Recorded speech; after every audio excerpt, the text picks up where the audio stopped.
न्यायिक जिम्मेदारी भी दे दी गई। इसलिए कलेक्टर का पद महत्वपूर्ण क्यों हो गया? क्योंकि कलेक्टर एक तरफ तो राजस्व का वसूल कर रहा है, वहीं दूसरी तरफ न्याय भी दे रहा है। अब सामान्यतः समस्या क्या हो गई है कि सिविल सेवाएं तो भारत में आ गई हैं, लेकिन यहाँ आप ये देखिए, क्योंकि बाद में जुडिशियल में एक बहुत बड़ा डिस्प्यूट बन जाएगा कि भारत में जो कलेक्टर है वही भू राजस्व का वसूली का अधिकारी है और वही व्यक्ति न्याय का भी अधिकारी है।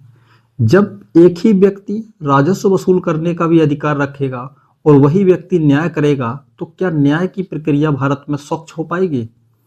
ये सोचिएगा, मान लीजिए कलेक्टर साहब ने किसी मामले में किसी किसान से कहा कि आपको इतना भू राजस्व देना है और अगर आप इतना भू राजस्व नहीं देंगे तो आप पर मैं बहुत प्रकार के चार्जेस लगा दूंगा और आपको जेल भी हो सकती है।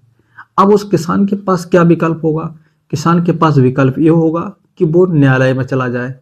लेकिन जब वो न्यायालय में जाएगा तो न्यायालय में न्याय करने वाला कौन है? तो न्यायालय में न्याय करने वाले भी वही डीएम साहब है जो प्रायः किसान पर बहुत प्रकार के आरोप लगाए थे और ज़्यादा राजस्व वसूल करने का आदेश भी दिया था।